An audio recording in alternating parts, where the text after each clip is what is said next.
Para el Departamento de Historia de la Universidad del Valle es un honor contar con la participación hoy de, yo sé que,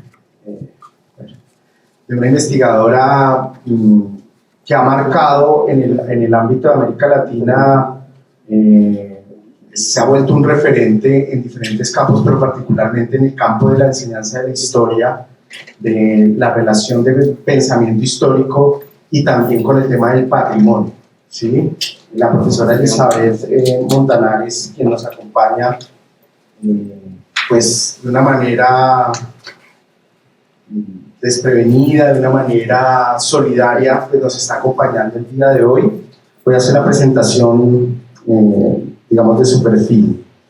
La profesora Elizabeth Montanares es académica asociada e investigadora del Departamento de Educación Media de la Facultad de Educación de la Universidad Católica de Temuco, en Chile. Es directora del Magíster en Educación de esta universidad y está encargada del curso de Didáctica de la Historia y las Ciencias Sociales en esta institución educativa.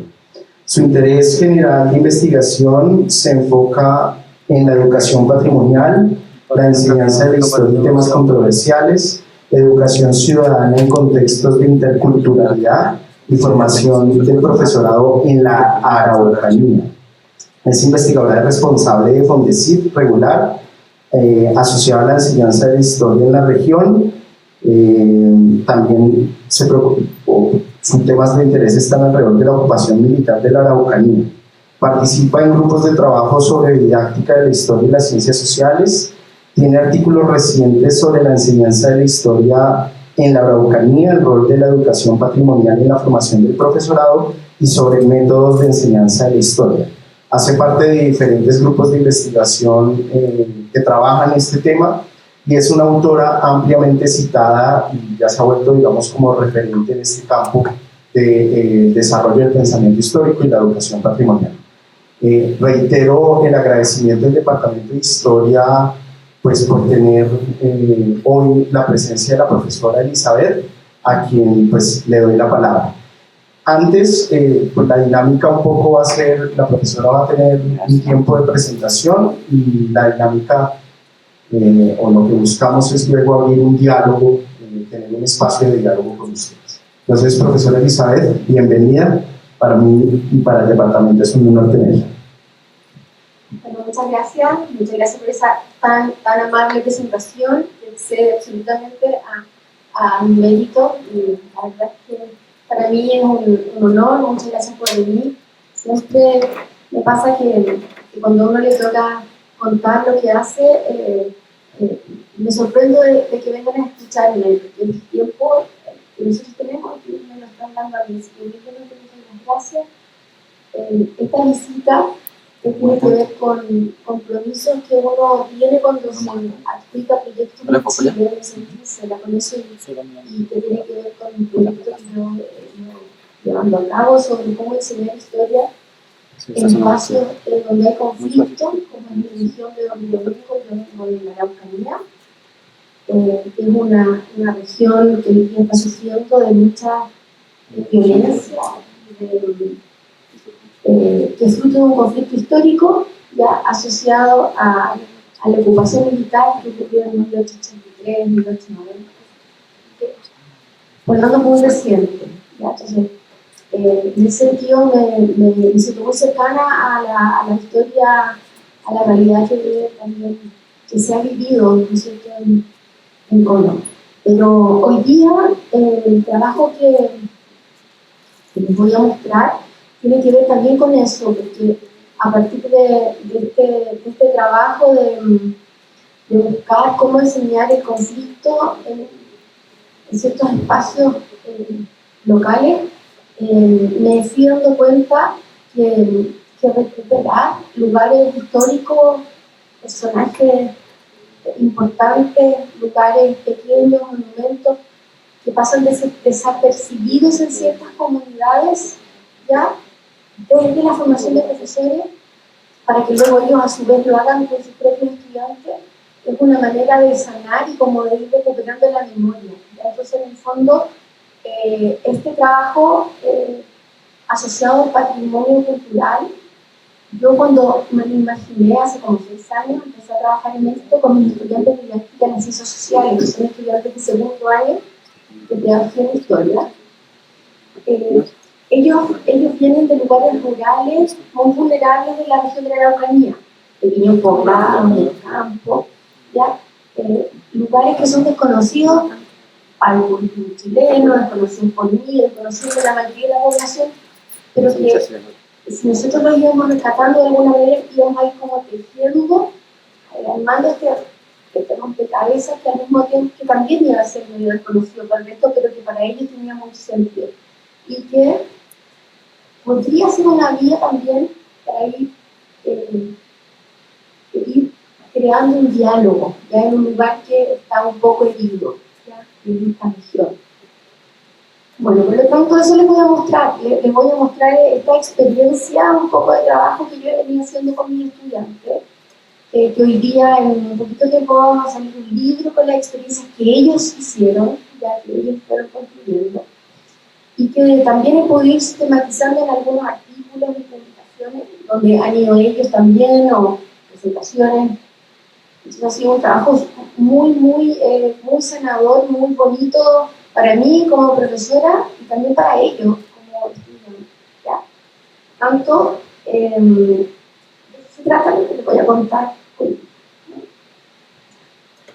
Sobre todo el patrimonio, hay una frase que me gustó mucho, que le leí a la doctora Neus González de la Universidad Autónoma de Barcelona, que es una de las personas que a mí desde lo que yo he leído, me ha iluminado mucho. ¿Ya? Ella dice esto, no lo voy a leer. El patrimonio está presente en el entorno, se convive con él, está ahí, se consume, se disfruta. Pero si es consciente de por qué está ahí, ¿cómo llegaba hasta el presente? ¿Quién decidió que se conservara? ¿Cómo se hizo? ¿Por qué se continúa preservando? ¿Qué aporta? ¿Qué función va a tener en el futuro? ¿Las generaciones futuras querrán respetarlo y mantenerlo? Pues son muchas preguntas y que no sabemos la verdad, la respuesta de muchas, pero sí nos hace pensar, y reflexionar. Tiene que ver con lo que yo voy a tratar hoy día. No quiero ser tan teórica, voy a hablar sobre el patrimonio un poco cultural, lo que se entiende, la didáctica del patrimonio, porque es importante su enseñanza para nosotros en la Araucanía, ya, como les decía, en el territorio que ha sido foco de un conflicto histórico. Y les voy a contar el proyecto que trabajo con mis estudiantes y les voy a enterar algo más. Bueno, lo primero es que cuando hablamos de patrimonio, como decía Raimon en el año 2008, definitivamente nosotros pensamos en que es algo que estamos pegando, que estamos recibiendo del pasado, ya, que lo estamos viviendo y que vamos a transmitir al futuro, y que tiene que ver con lo que somos nosotros hoy. Esa calle, ese edificio, esa biblioteca, ¿no es cierto?, a la que nosotros asistimos. Yo hasta hoy día me acuerdo de la biblioteca del colegio al que fui, a mi colegio cuando era niña. Me acuerdo de esa biblioteca, me acuerdo de cómo pedían los libros, de la amabilidad de la persona que me atendía, y cómo esa biblioteca fue muy importante en lo que yo me convertí, una lectora así, pero asidua, una consumidora de libros desde muy chica, que fue también formando mi identidad como lo que soy hoy día. Y que esa biblioteca también significó cosas para otros antes que yo. Hoy día seguramente significa cosas distintas, que seguramente está muy cambiada a como yo la recuerdo hoy. Por lo tanto, también eso tiene que ver con esta conservación, como dice Funes, decía el año 2003, gracias a Funes. Patrimonio significa conservar estos signos, estas reliquias, testimonios, ¿ya? Y que nuevamente tienen que ver con esta identidad, que nos llevan a ese ser como único que tenemos, y que nos hace ser lo que somos, ¿no? Y porque nosotros no somos personas que estamos viviendo como suspendidos en el aire, sino que somos personas que tenemos apegos a lugares, o sea, que nos encantan, ¿no? Esos olores a personas. Y, ¿no es cierto?, una cuestión también que yo logré, tuve el honor de conversar con Neus González, que estos elementos patrimoniales pertenecen al pasado, pero también al presente y al futuro. O sea, estos elementos patrimoniales también se van transformando, ¿ya? Porque esa biblioteca que yo les digo, ¿no es cierto?, yo recuerdo, es una biblioteca que seguramente está muy distinta a lo que era cuando estudié la básica y de la media, ¿ya? O ese edificio, ¿no? Ese lugar, un ejemplo muy extremo, me tocó visitar una universidad en Escocia hace como 10 años atrás y nos llevaron a un restaurante bar, ¿no? Era una iglesia del siglo XIV, en Aberdeen, una ciudad muy al norte de Edimburgo. Y bueno, uno se pregunta, ¿pero cómo hacen esto con esta iglesia que era maravillosa? Bueno, porque hay una transformación. Esa iglesia que significaba una cosa hace todos esos años atrás, hoy día tiene otros, hay una reconstrucción que significa algo muy distinto, pero también tiene un valor, ¿ya? Para los jóvenes que hoy día van, se toman cerveza, comparten, ¿no es cierto?, ¿ya? Con los amigos. Entonces, los elementos patrimoniales pertenecen al pasado, pero también al presente y al futuro. Y eso significa que también son dinámicos, cambian. ¿Por qué? Porque somos las personas, los humanos, los que le dan el significado, los que nos vamos, ¿no es cierto?, un poco deconstruyendo y volviendo a construir. ¿Ya? Cuando pensamos en patrimonio, pensamos en el pasado, pero no parece que es tan así. Bueno, por lo tanto, el patrimonio cultural es un libro abierto, ¿ya? En el que nosotros podemos leer, nos podemos mirar, nos reconocemos, y justamente como dice acá, ¿no es cierto?, Morales, nos da su identidad, nos legitima, ¿no es cierto? Y también nos permite tomar conciencia, ¿ya?, de este desarrollo histórico, del devenir de la historia. Entonces, nuevamente, ¿no es cierto?, nos volvemos al tema de la identidad, de dónde somos, de dónde venimos, ¿ya? Nos recuerda, ¿no es cierto?, y nos lleva al origen. Y también nos permite mirar hacia el presente y al futuro, ¿no?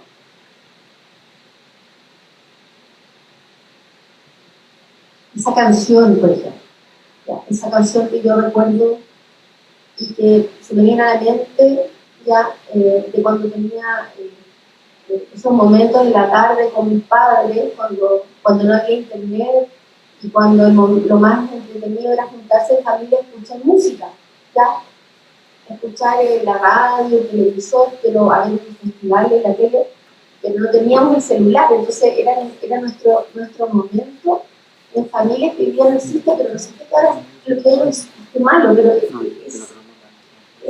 como lo que nos va nutriendo y nos va recordando de eso. Bueno, y sobre la didáctica del patrimonio cultural. La didáctica del patrimonio cultural, como práctica pedagógica, es muy valiosa porque nos permite a los profesores que el estudiantado perciba su dimensión histórica. ¿Ya?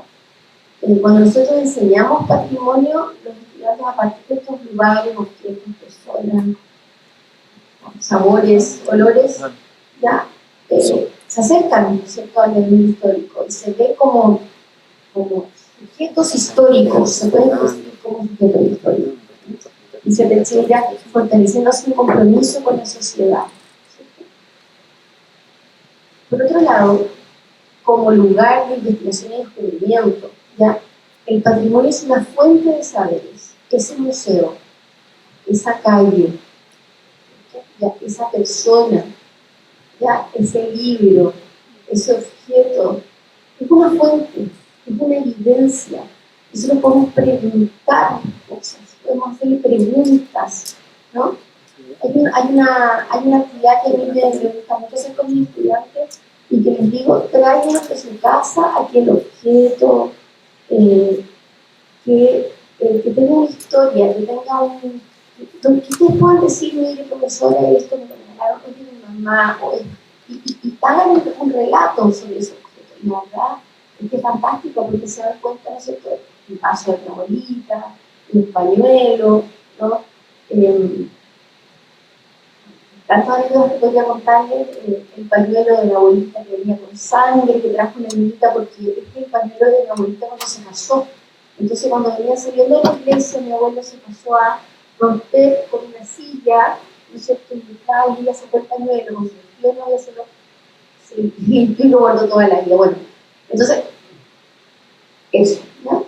El patrimonio, estos objetos son también fuentes que nosotros podemos interrogar. Cuando entramos en una calle, por ejemplo, en una historia, ¿no? Estos paseos urbanos que hacemos a la plaza, ¿no es cierto? Todo eso son aulas que podemos visitar. Nosotros podemos patrimonializar estos espacios con uso educativo, ¿ya? Y que le da la carga histórica y que observa. Y como profesores podemos mediar, podemos apoyar, podemos hacer las preguntas, pero finalmente los hijos son lectura, ¿no es cierto? Y la estudiante la que le da esta carga histórica y lo puede rescatar como, puede, digamos, ver su valor y rescatarlo, ¿no es cierto? Ya como parte de memoria, ¿no? También eso lo planteaba en un concepto muy fuerte. Entonces, por eso que cuando nosotros, por ejemplo,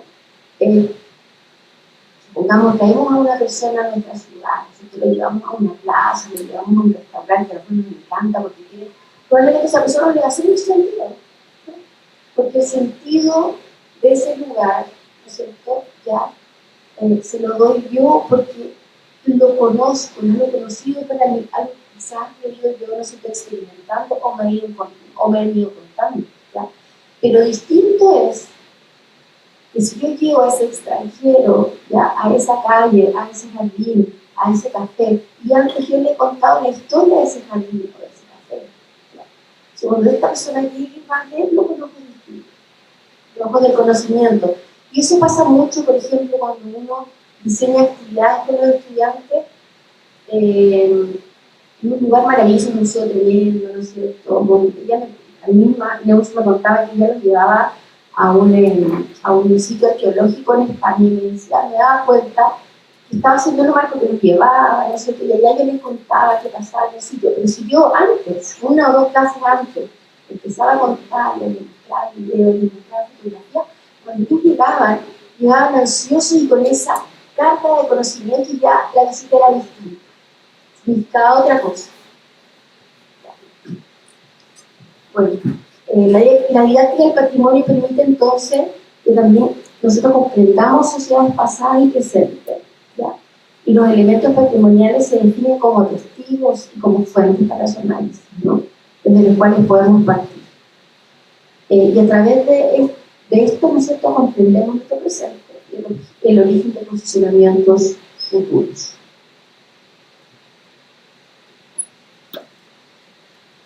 Bueno, otras ideas que no quiero leerlas con tanto detalle, pero lo que dice Fontán, que ella habla en Fontán, que ha trabajado muchísimo en patrimonio, y hoy día tiene una de las personas también que hay que leer, plantea que el ser humano es quien crea los bienes patrimoniales, cuida, investiga, los valora y los transmite. Pero eso es bien interesante, porque por ejemplo nosotros ahora en Chile hemos vivido un tiempo de mucha, o no ahora, pero tuvimos hace 2 años un tiempo mucha discusión sobre los bienes patrimoniales, sobre aquello que tiene o no tiene sentido cuidar, ¿ya? Monumentos, por ejemplo, que para ciertos grupos de personas son muy importantes, significan mucho, pero que para otros no significan nada, ¿no? Entonces, bueno, y también ahí, si bien es cierto que el ser humano los crea, los custodia, los investiga, los transmite, hasta el momento que ya no significan nada, ¿no? Porque también hay que tener en cuenta que las sociedades también son dinámicas, ¿no? Así que lugares que probablemente para algunos han sido muy importantes, hay una generación que para la cual no lo son. Entonces también uno tiene que tener esa claridad, ¿ya? cuando uno lo enseña. No significa quizás desatender eso, sino que quizás explicar, ¿no? Abrir a la discusión este problema, ¿no? Problematizar. A ver, pero bueno, este monumento que probablemente significa y representa un periodo histórico que para usted, ¿no es cierto?, podría ser dramático, hablando de la conquista, la colonia, ¿no? Pero probablemente es un monumento que tiene un valor desde otra perspectiva, ¿ya? Desde otra perspectiva, ¿no? Tiene un valor que también nos abre a la historia, ¿cierto? ¿Ya? Porque si nosotros dijéramos, vamos a destruir todo aquello que está en contra de nuestras creencias, que no nos gusta, que no existe una historia oficial, porque si esa es un poco la discusión, ¿no es cierto? Lo vamos a destruir, bueno, ¿no es cierto? Tendríamos hoy día, nos podríamos usar de muchos lugares del mundo, ¿no? Pero si nosotros tenemos esa, como profesores, ¿ya? Profesoras, porque eso es un poco de la teoría de estudiantes, si tenemos esa claridad de que no todos se perciben el valor de un espacio de una forma, podemos abrirnos a la discusión, ¿no? Abrirnos a la discusión, escuchar, pero también un poco plantear esta idea, ¿no? Bueno, el ser humano tiene capacidad de simbolizarlos para generar procesos de identización. Nuevamente, el tema de identidad, ya, lo que le da un gran poder a los bienes patrimoniales, ya, dándole múltiples usos que se pueden hacer tomando en consideración ese poder. Las generaciones lo van heredando y toman decisiones de conservación. Eso es inevitable. Es decir, finalmente, los que deciden o no deciden mantener estos patrimonios de estas generaciones, las decisiones, ¿no es cierto?, les pertenecen. Bueno, y acá hay un elemento que yo quería un poco subrayar y que tiene que ver con el tema de cómo el patrimonio nos permite educar en la interculturalidad. Ya, esta idea, ¿no es cierto?, ya de este espacio donde pueden dialogar distintas culturas, que muchas personas plantean que es una utopía, pero que al menos, ¿no es cierto?, es una idea que nosotros tenemos que intentar llegar y lograr. Justamente, ¿y por qué se puede considerar que el patrimonio la educación patrimonial, perdón, es una herramienta para educar en interculturalidad? Primero, porque según Cuenca, ¿no?, en dos publicaciones indica que puede entregar soluciones para estos actuales problemas de identidad cultural, ¿ya?, y estos problemas sociales que tenemos hoy. A partir de estudiar el patrimonio, nosotros abrimos la puerta de distintas culturas a otros. Cuando nosotros, por ejemplo, visitamos, ¿no es cierto?, yo fui a visitar cerca de Bogotá, en la laguna de Guadalcanal, ¿no? Y de verdad que el conocimiento que pude absorber de esa visita fue absolutamente maravilloso, porque me abría a esta cultura que no conocía, ¿no es cierto? Y tras la explicación de la guía, que fue fenomenal, una maravilla para poder realizar algunos ritos, ¿ya? Si a mí me hablan, ¿no es cierto?, ya, de esta laguna, y me hablan de la cultura que ahí vivía, yo ya no voy a verlo, no va a ser indiferente para mí. Es como por ejemplo, en mi región, ¿no es cierto?, que hay una importante discusión, ¿no es cierto?, una gran discriminación hacia la cultura mapuche, la población mapuche. ¿Ya? Pero si nosotros pudiéramos educar a los niños, llevarlos, ¿no es cierto?, visita al territorio mapuche, entrar a una comunidad, conocer los ritos, cómo juegan, ahí, ¿no es cierto?, mi mirada empieza a abrirse, ¿no es cierto?, la percepción que yo tengo del otro a partir de, ¿no es cierto?, sus espacios sagrados, espacios patrimoniales, cambia absolutamente. Es decir, los objetos patrimoniales nos permiten conocer y valorar absolutamente, ¿no es cierto?, a esta cultura que yo no entiendo. Por lo tanto, ¿no es cierto?, también es cierto lo que dice Molina, ¿no? Es un elemento del patrimonio tanto material como inmaterial que permite, ¿no es cierto?, cohesionarnos como sociedad, ¿ya? Por lo tanto, ese valor, desde ese punto de vista, ya el valor que tiene el currículum escolar es fundamental, es rescatable. Y obviamente con esto nosotros vamos a educar en la democracia a nuestros estudiantes, ¿ya? En el respeto por el otro, ¿no es cierto? ¿Ya? En entenderse y entender a la sociedad que la rodea, ¿ya? El hacer una crítica constructiva, ¿no es cierto? Construir y respetar a otras culturas. Y por eso también en nuestro país, nuevamente Gonzalo Monfort habla de que tiene vínculo también con el respeto a los derechos humanos. Eso es un elemento que es absolutamente rico ya en esa línea. Y acá hay un concepto que me gusta mucho que tiene que ver con patrimonializar. Cuando hablamos de patrimonializar, hablamos de entregarle este espacio identitario, ¿ya? A ciertas personas y elementos por un uso educativo, que le da el valor al objeto patrimonializable en el que observa, ¿ya? Es decir, nosotros podemos hacer que nuestros estudiantes de alguna manera ellos entreguen un valor patrimonial a lugares que son desconocidos para otros, ¿ya? Pero porque ese lugar para ellos es importante. Y desde ese punto de vista nosotros podemos ir rescatando memorias, ¿ya? Memorias colectivas, memorias comunitarias, ¿no es cierto? Y desde esta idea, ¿no es cierto?, es que un poco levantamos el proyecto. Bueno, hay un ejemplo, el proceso de patrimonialización, por supuesto que son los oficiales, ya cuando está la UNESCO, el Consejo de Monumentos, en el caso de Chile, nacionales, pero también, ¿no es cierto?, está esta resignificación que las comunidades le asignan a distintos objetos, a personas, ¿ya? A símbolos, y que eso nosotros podemos mediar desde la escuela. Y el profesor ahí, ¿no es cierto?, tiene un papel muy, muy importante. La familia también es la comunidad. En ese sentido, la educación patrimonial es una puerta importante, ¿ya?, para tratar temas contingentes. Por ejemplo, como la educación, el tema de las mujeres, ya, todos aquellos saberes que en el público no están invisibilizados, porque al menos en Chile, y yo seguro que puedo revisar y leer, en América Latina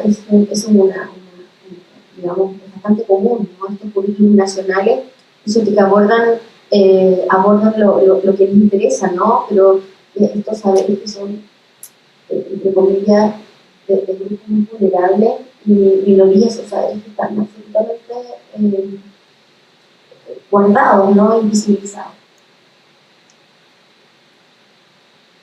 Por el caso de la Araucanía, por ejemplo, acá tengo un mapa de la región de la Araucanía. Entonces Chile es muy largo, la Araucanía está a 600 kilómetros al sur de Santiago. Es una región donde la población es muy diversa, y que hoy día estamos viviendo un conflicto importante que tiene que ver justamente con el territorio. Es muy importante entonces rescatar saberes que han sido visibilizados, construir espacios de diálogo. En ese sentido, llegamos a la conclusión de que la educación patrimonial era muy importante. Y entonces, ahora sí, me tocó diseñar este proyecto de educación patrimonial,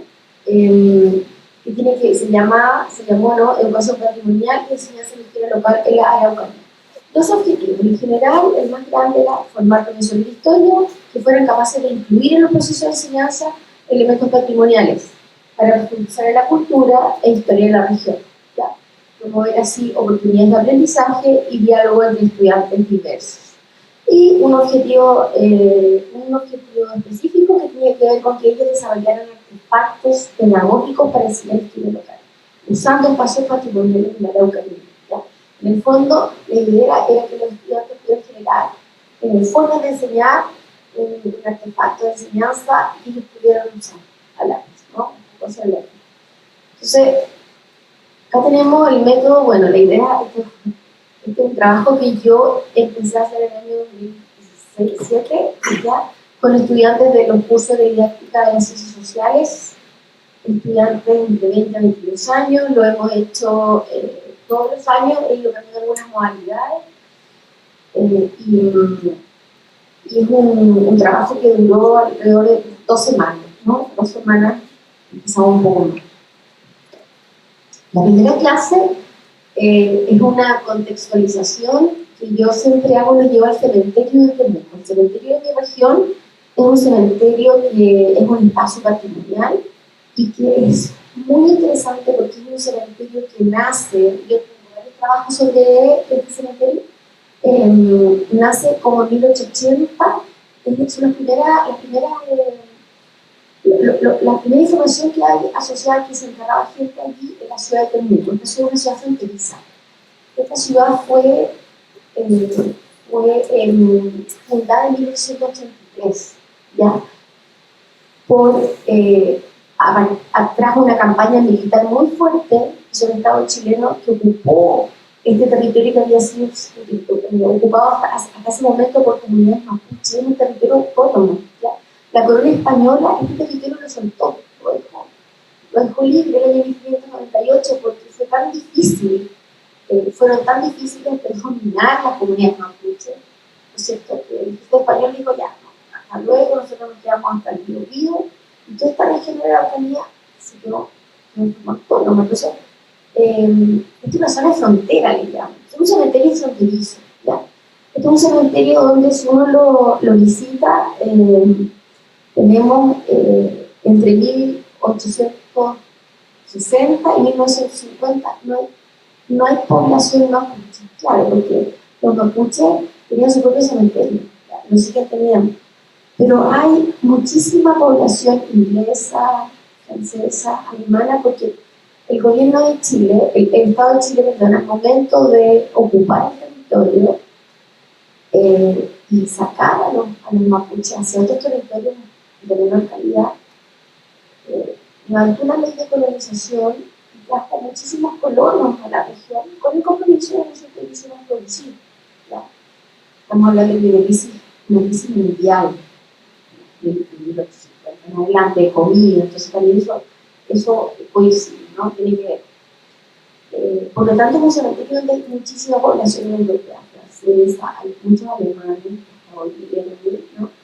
Ingleses. Y es una verdadera ciudad, es como entrar, no sé, toda la ciudad de Temuco en esos años. Entonces los estudiantes llegan, ¿no es cierto?, y tenemos algunas preguntas. Tengo un artículo sobre esto, no sé, que le interesa hablar del cementerio, me encanta el cementerio, es una de las cosas más lindas que hay en ciudades como desde siempre, desde siempre.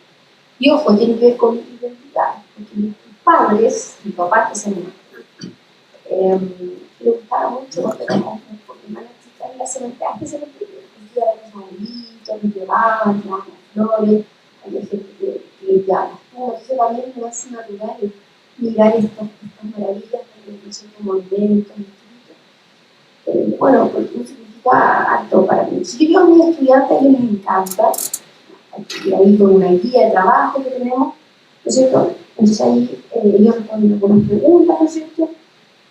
Y reconocen este lugar como un lugar que es importante. La idea es que lo reconozcan como un lugar que es importante para rescatar la historia y la identidad de la ciudad, también de la región, ¿no?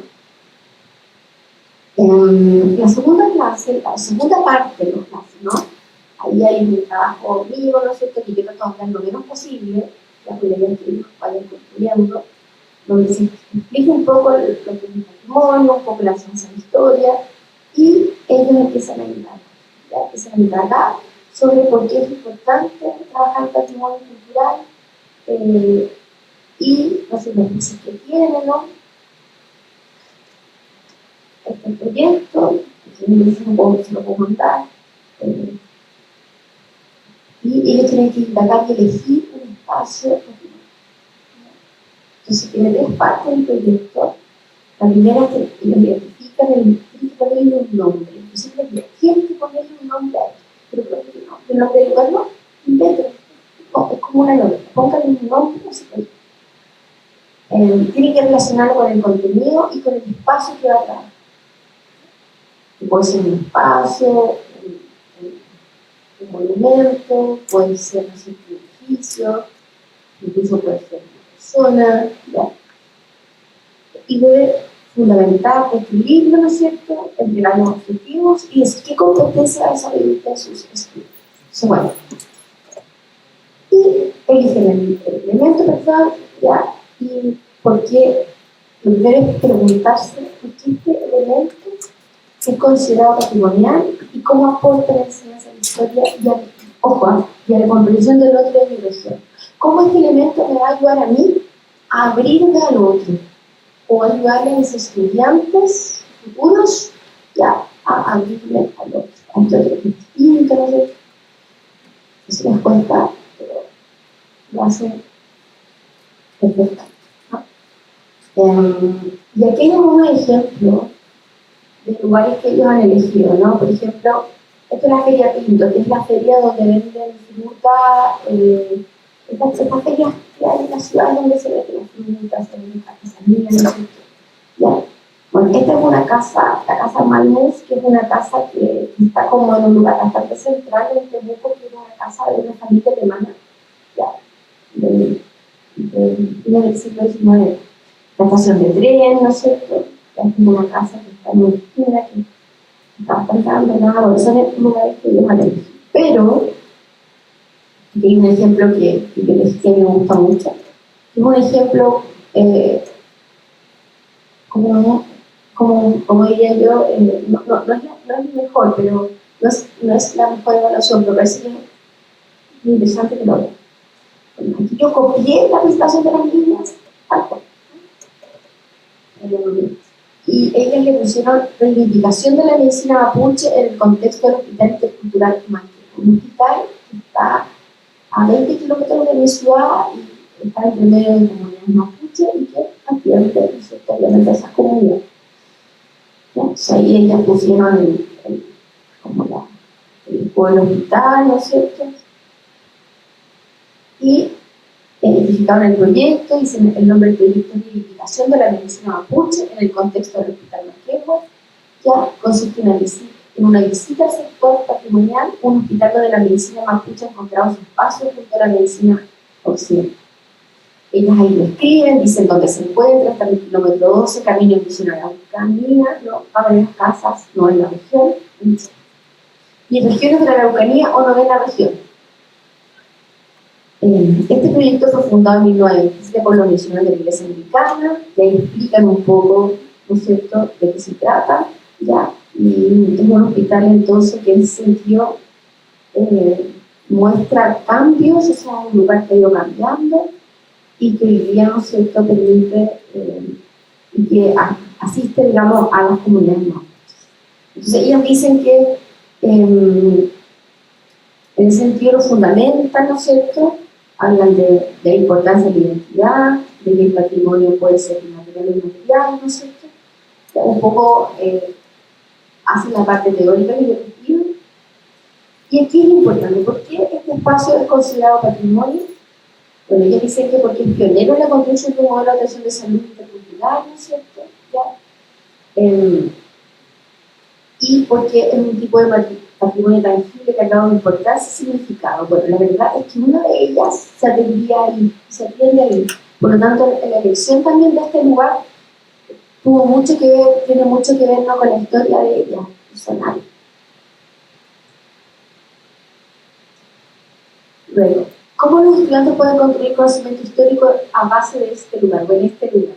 ¿Ya? Ellos dicen que pueden ampliar su visión y conocimiento respecto a la relación histórica entre el Estado mapuche, el Estado chileno y el pueblo mapuche, que siempre está representado como una relación de conflicto y batalla.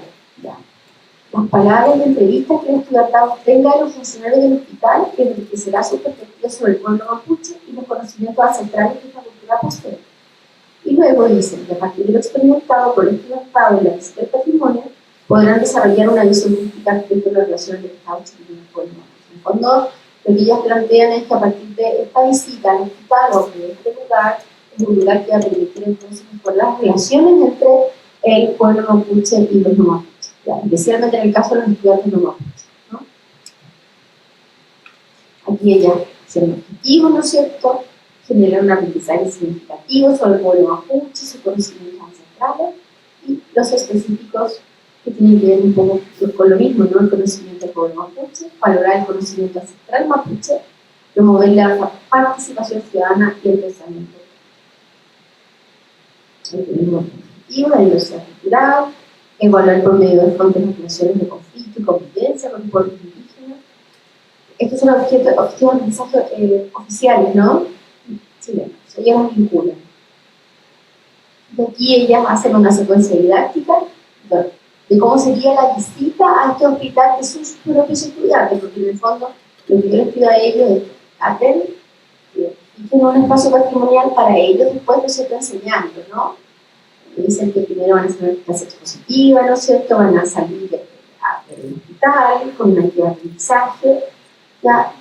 Y finalmente la idea es reivindicar esta medicina mapuche. Ahí está la fotografía del hospital, una fotografía de ellos, la del hospital, si ustedes se fijan, está en medio del campo, ¿ya? En este hospital, lo interesante que tiene es que este hospital obviamente atiende médicos y hay personal de salud común y corriente, ¿no? Formados en universidades, pero también atiende una machi, o más de una machi, que son, ¿no es cierto?, esta figura sagrada mapuche que se dedica, ¿no es cierto?, a sanar, ¿ya? Y efectivamente, si nosotros vamos a estos lugares, nos vamos a dar cuenta que muchas personas van a visitar la machi y hacen fila, entonces ya los atienden, los revisan, les entrega una cantidad de medicina ancestral, basada en hierba, ¿no es cierto? ¿Ya? Y es muy común que las personas visiten tanto al médico como a la machi, ¿ya? Bueno, aquí están las planificaciones, no voy a entrar en esto, donde ellos, un poco yo les pido que hagan planificaciones, lo planifiquen, ¿no es cierto? Cuánto se van a demorar en trabajar, qué van a hacer, ¿ya? Ahí está la fotografía que ellas presentaron de este hospital, que se fijan ahí en construcción de madera, ¿no es cierto? Ahí está la nuca, que es lo último, que es donde atiende la mancha. Es la vivienda típica mapuche, que hoy día las comunidades la siguen usando, pero ya no como habitación, sino como cocina, como la cocina. Un árbol. O sea, acá aparece. En el hospital intercultural, las y los machis no solo enseñan las dietas y cómo utilizarlas, sino que también tienen un lugar de sabiduría fundamental. Con ellos cortan la sabiduría ancestral del pueblo mapuche y nuestra cultura conecta el mundo de los espíritus con el mundo de los humanos. Por lo tanto, han enseñado una nueva forma de entender la medicina y las enfermedades. También ellas muestran cómo este hospital se ha ido remodelando, ha ido cambiando, ¿ya?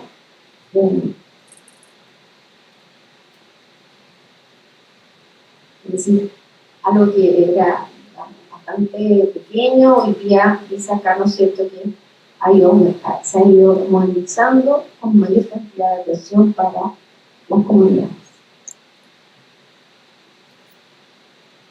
Bueno, entonces, un poco lo que yo he podido ver a partir de este trabajo, cómo las estudiantes han valorado muchísimo el trabajo de patrimonio y especialmente como partimos, la visita al cementerio les encanta, ¿ya? Y ellos comprenden el sentido de la actividad y en ese sentido también cómo es necesario salir del aula. Cómo es necesario salir del aula, y yo sé que muchas personas dicen lo mismo, hay muchas cosas escritas, pero cómo nos sigue costando salir, ¿ya? Cómo seguimos haciendo las clases desde la sala de clases, porque obviamente es muy difícil salir, pero cuando uno sale se da cuenta de cómo los resultados son diametralmente distintos. Si yo hubiera hecho este trabajo y nunca lo hubiera sacado, probablemente la motivación de ellos hubiera sido mínima, pero salir al cementerio, darse cuenta, mirar, un poco hacer el ejercicio que yo puedo hacer que ellos hagan con sus estudiantes, es muy potente, ¿ya? Los que no fueron al cementerio, de hecho, les cuesta más entender, va mucho más lento, mucho más desmotivado, ¿ya? Lo otro que es bien interesante es que los y las estudiantes siempre eligen lugares que tienen alguna vinculación con ellos, con su vida, ya, con sus entidades. Por ejemplo, una ermita, ¿no es cierto?, fuera de su ciudad, estudiar una ermita, fuera de la ciudad de Villarrica,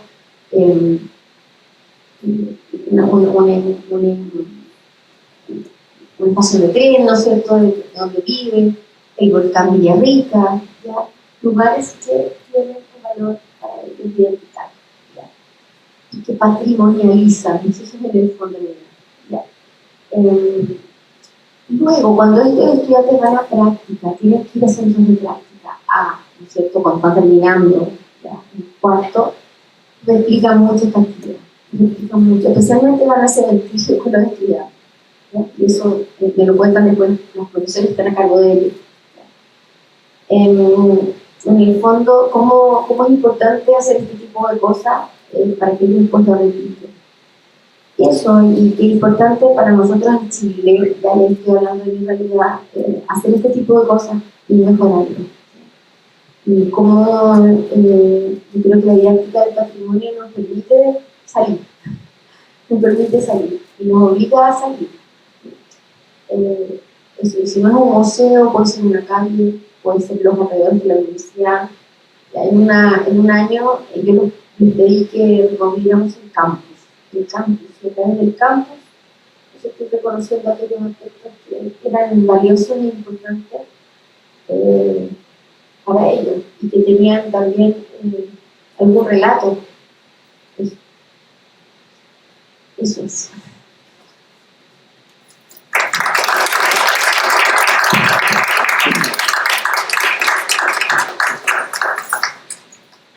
Bueno, entonces abrimos el espacio un poco de diálogo, de preguntas, de dudas. No sé si hay algún cuestionamiento, alguna... Pasamos.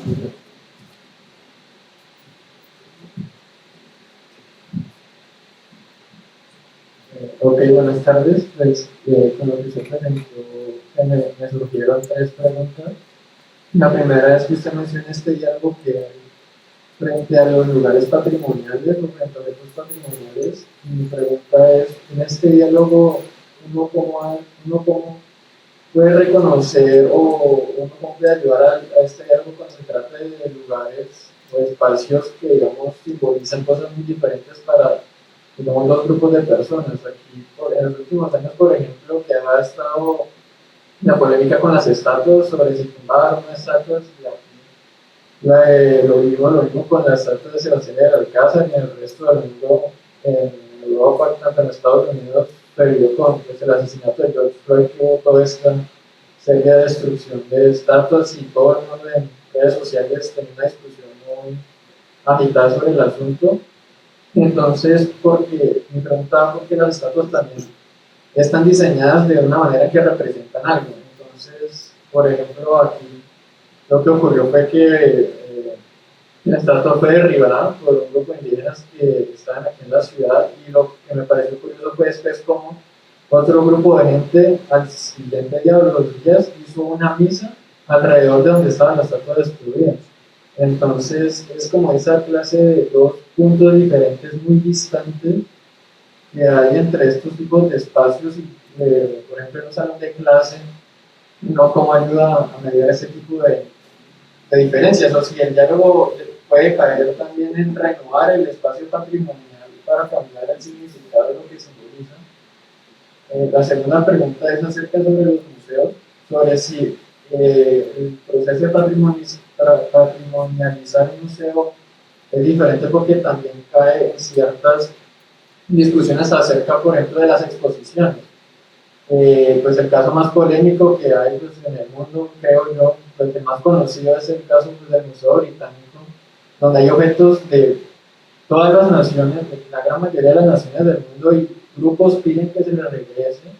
Y también otra cosa acerca de los museos es, una vez un profesor de Nueva York en una lectura de él habla sobre cómo los museos pues tienen su manera de organizar las exhibiciones, y las exhibiciones también están organizadas con objetivo, En el caso de los objetos patrimoniales religiosos y de culto, él dice que ponerlos en un museo les quita, digamos, ese significado patrimonial que originalmente tienen. Entonces, uno, por ejemplo, en el proceso de patrimonializar un museo, uno cómo articula este tipo de diferentes situaciones que van apareciendo en el camino a la hora de averiguar sobre, por ejemplo, dónde consiguieron este artefacto, cómo lo exhiben.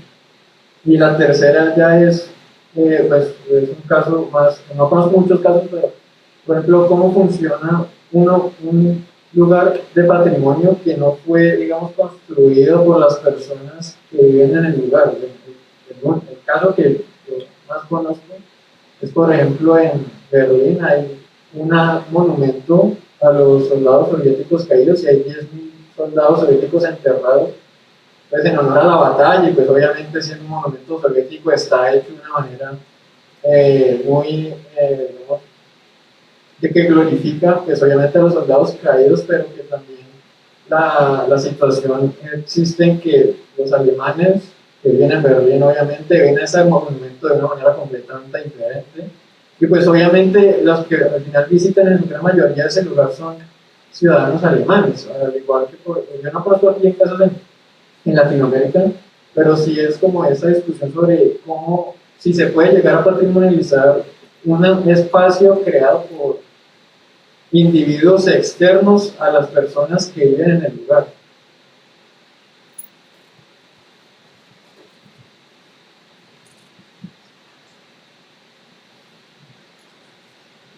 Muchas gracias. ¿Cómo te llamas? ¿No, Felipe? ¿Juan Felipe? Uy, Juan Felipe, sí que difícil. Un poquito más difícil que la otra, no. Mira, la primera, creo, intenté anotar lo más parecido. La primera, cómo llegar a cabo un diálogo cuando las cosas significan cosas distintas, ¿cierto? Cuando los lugares significan cosas muy opuestas. Bueno, en Chile, esto es pan de cada día, ¿ya?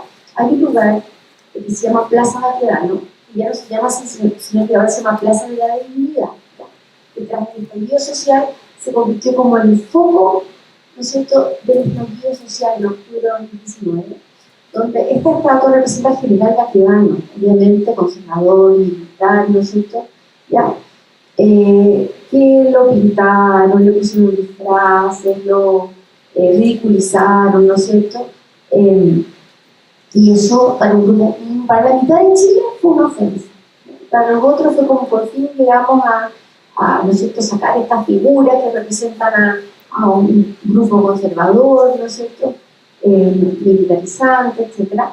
Bueno, esa discusión sigue hasta hoy. O sea, llevamos 3 años, ¿no es cierto?, mirando la estatua de Baquedano y hablando o de la Plaza Baquedano o de la Plaza de Dignidad. Ahora ya se decidió sacarlo de ahí, lo sacaron, ¿no es cierto? Ya, ahora, cuando lo sacaron, un grupo puso a un perro como el guerrillero, ¿no es cierto?, como el símbolo del estallido social. Entonces, vivimos mucho. Yo, la verdad, me parece, a mí, voy a decir que es muy difícil, ¿no? Pero me parece a mí que justamente es donde nosotros tenemos que entrar a picar como profesores, como digo en Chile, ¿no? Es el desafío, ¿no? Este desafío un poco de a partir de estos lugares, estos monumentos, ¿no es cierto? Es donde el profesor tiene que mostrar la capacidad que tiene para que entren en diálogo estas personas, ¿no? Porque efectivamente, ¿no es cierto?, aquellos que interpretan de una manera ya este lugar, tienen una historia detrás, ¿ya? No son personas malévolas de por sí. O B, ¿no?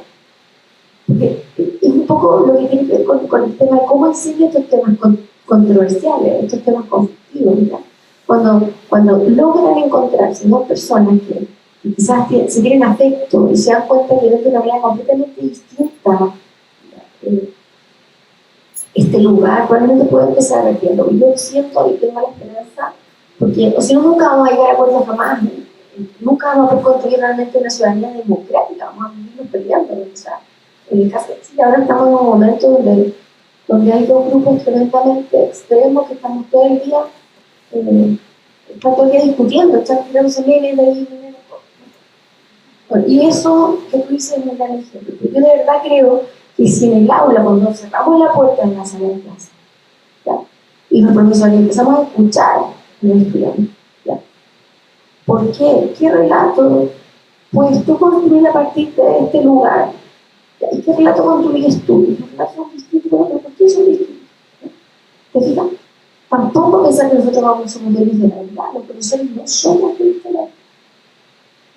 Los profesores podemos mediar, acompañar, pero al final lo que importa, realmente, yo creo que el producto final es el entendimiento. Decir, ya, fíjate, ¿no? Porque a nosotros nos forman, cuando nos enseñan historia, ¿no?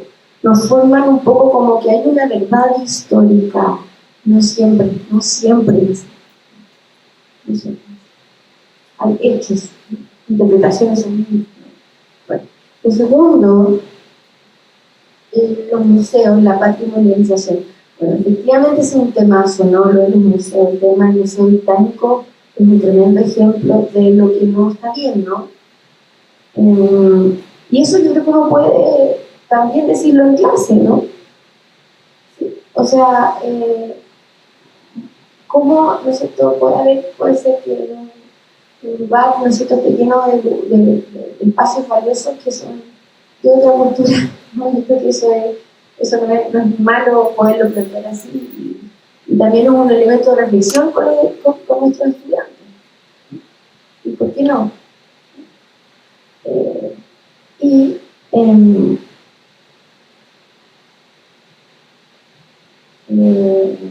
¿Cómo funciona un lugar de patrimonio que no es construido por la persona del lugar?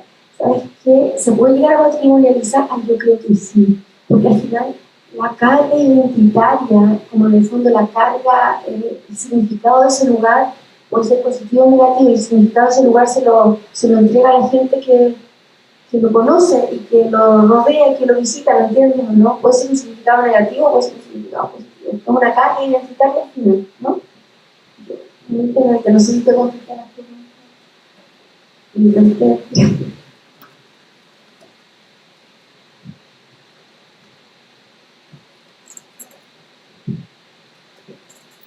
En primer lugar, muchas gracias, profesora Isabel, muy interesante, sobre todo muy pertinente para la construcción de nuestros pensum, porque pienso que eso es algo fundamental que en Colombia estamos discutiendo. El profesor Iván precisamente hace parte de una comisión de colegio, pero es que nosotros no tenemos en el pensum obligatorio la clase de historia, empezando por ahí. Y el segundo punto, bueno, eso ya crea sus consecuencias en relación a la contextualización y la utilización del patrimonio como para, digamos, como un elemento que puede estimular y llevar a conocer aspectos de la historia de la colonia, de la república y diferentes problemáticas de perspectiva de género y tiempo.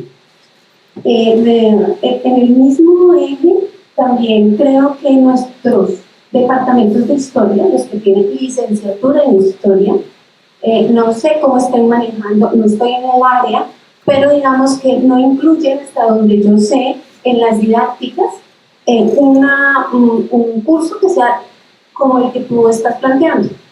O sea, patrimonio, historia, y desde la didáctica, no sé, a no ser que haya una electiva, me corrigen, pero no, yo estoy más en la parte de electivas que tienen que ver con historia del arte, igual no tengo un curso de patrimonio, sino que nos acercamos al patrimonio, pero no es lo mismo. No es lo mismo porque la experiencia que estás contando es precisamente la utilización, entre comillas, del patrimonio como un recurso educativo, y eso es lo que no creo que tenemos que trabajar y estamos en moda. Bueno, son comentarios. La segunda es salir a la clase, yo lo hago. Yo soy feliz saliendo porque, en primer lugar, nuestra universidad queda a las afueras, digamos que de Cali. No está conectada con espacios de carácter histórico, digamos así. Entonces salimos a museos, salimos al archivo, bibliotecas, todo está lejos. Entonces nos toca desplazarnos, pero yo sí soy, yo, lo que tú decías, yo veo cómo disfrutan. No es lo mismo que yo en la clase les diga, en el archivo histórico están tales fondos, O en la biblioteca, no, es que vamos allá, le sacan en la biblioteca departamental los sobres con las fotografías, entonces es la experiencia, ¿no? Yo pienso que eso es fundamental, fundamental.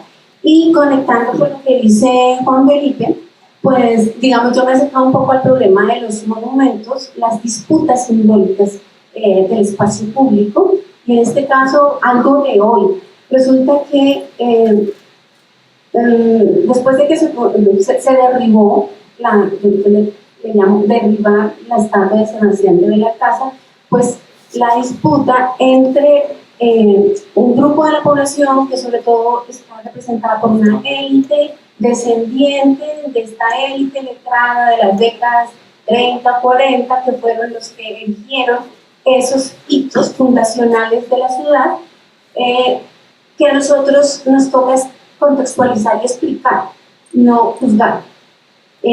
Pero como historiadores sí podemos contextualizar las narrativas que atraviesan un monumento. Entonces, no es quitarlas, están allí. La narrativa del personaje hace siglos, la narrativa de quien decidió elegirlo, o sea, construir, patrimonializar a este señor y ponerlo en el espacio público. Luego, todas las disputas en cuanto al olvido, silencio, ponían, este autor ayuda a entender muchísimo el proceso de resignificación, y el patrimonio igual no es vivo, es vivo, entonces se va resignificando, no es estático, no podemos, no tendría sentido si fuera estático. Entonces, no, bueno, pero lo de hoy es que ya la alcaldía dispuso desde hace algunos meses que se iba a poner nuevamente en su pedestal la escultura de Sebastián de la Casa. Bueno, eso es una decisión oficial. Detrás de esa, aquí también tenemos dos líneas, que es la Academia de Historia y la historia desde la universidad, digamos. Entonces, la Academia de Historia tiene gran peso en el Valle del Cauca. Y en este sentido, ella es la más interesada en que se vuelva a colocar y construyeron el discurso que va a ir en la placa. Entonces, la placa tiene que ver con Sebastián de la Casa, fundador, bueno, la misma de la década de los 40, más o menos. Y resulta que hoy un grupo de patrimonio de WhatsApp, pero amigos del patrimonio, entonces construyeron, yo no lo firmé porque tampoco estoy de acuerdo, porque son dos posturas como contrarias, y yo creo que ahí es donde debemos nosotros entrar. Entonces la otra empieza, la violencia contra el indígena. Entonces yo dije, no, yo no firmo porque no estoy de acuerdo, no porque esté de acuerdo con la otra. Es que ahí es donde nosotros podemos hacer mucho. Entonces, digamos, ese era como un comentario de estas disputas en el espacio público y cómo nos falta a nosotros como historiadores meternos en ello para no solo comparar en la formación de nuestros estudiantes y de licenciatura, más todavía, sino en proyectarnos con la historia pública a estos espacios, no solo para que vaya, o sea, que lo que nosotros discutamos acá puede llegar a un punto mucho más alto.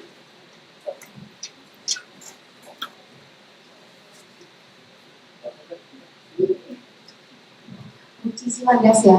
O sea, bueno, claro, es que nos pasan cosas muy parecidas, ¿no? Yo creo que en el caso de Chile estamos viendo una discusión muy similar. Y bueno, si nosotros como profesor, yo hablo como profesora, no somos capaces de poner paños fríos, no sé, o al menos, a ver, no quiero que se entienda como no dar importancia, no, pero poner reflexión, yo creo que eso más bien, ¿no? Crear espacios reflexivos en este tipo de temas y de problemas y en el fondo discusiones que a veces no tienen mucha salida, ¿no? Porque son partes que son medio irreconciliables. Yo creo que la reflexión es fundamental y es la labor que nos toca a nosotros también, ¿no? Muchas gracias. Yo finalizo. Mira.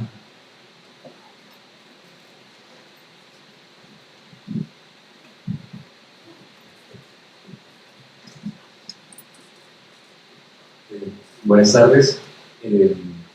La pregunta que tengo es, ¿todo puede caber en este proceso de patrimonialización o qué se escapa pues, a este proceso? ¿Y qué determina como el éxito de este proceso de patrimonialización? Gracias.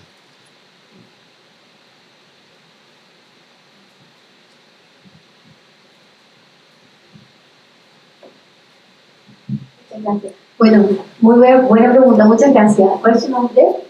Gabriel, muchas gracias por la pregunta, porque una pregunta que claro, bueno, o sea, todos somos patrimonializar, o sea, ¿cómo es la cosa, digamos, ¿no? Mira, la verdad es que yo me toqué en este concepto de patrimonialización justamente en un contexto de una región ya donde se han visibilizado muchos espacios, lugares, personas asociadas a la cultura mapuche, ¿ya? Y además, porque hay una parte de la historia de mi región, que es la que está entre 1880, diríamos, en adelante, muy poco tratada desde la historia escolar, ¿ya? Por lo tanto, justamente, desde mi mirada, con los objetivos que me tracé, aquello que los estudiantes en este contexto, en este modelo, aquello que para mis estudiantes fuese identitario, tuviese un sentido, pudiera relatar una historia, ¿ya? Sí.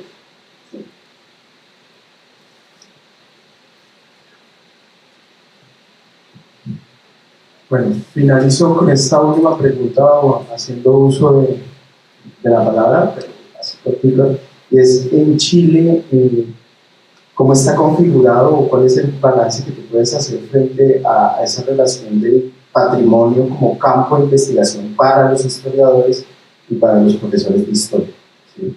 O sea, si en Chile existe un campo en términos sociológicos de investigación fuerte, eso también aquí en Colombia es como, ¿sí? Aquí hay algunos intentos, la Universidad Magdalena, si no estoy mal, tiene la formación de historia y patrimonio, pero eso también ha generado debates en otras, pero no sé si nos puede, cortico, en Chile, ¿cómo se ve? Sí, muy cortito. Yo creo que es muy incipiente, pero yo sí quiero rescatar a la Universidad Católica de Valparaíso. Ya ahí hay una línea importante asociada al patrimonio cultural también por las características del contexto. Valparaíso es una ciudad patrimonial, ¿ya? Y ahí diría yo que Damaris Collao, la doctora Damaris Collao, ella se doctoró y su tesis doctoral en patrimonio cultural. Yo creo que, diría yo que es incipiente, sí, pero diríamos, unos avances. Lo mío, obviamente, es un ejercicio desde la cátedra de las ciencias sociales, ¿ya? Porque tampoco existe en mi universidad no existe la asignatura, ¿ya? Y tampoco sé si en otras existe mucho, yo creo que no. Pero yo creo que de unos 5 años atrás ha empezado a entrar en la discusión. Hay diplomados de patrimonio, pero eso. Muchas gracias. Bueno, agradecer la presencia de todos ustedes. El Departamento de Historia pues agradece la participación de estudiantes y profesores el día de hoy y si no estoy mal ya está programada la cátedra Banco Penales de apertura, digamos como es de la maestría, ¿no, Adriana? Me parece que sí. Sí, del próximo periodo.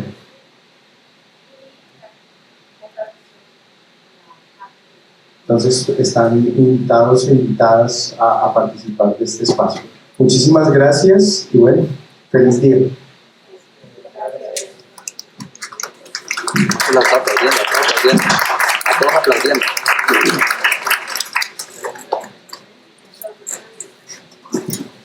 Cortamos ahí. Vuelvo otra vez a la y cortamos ahí.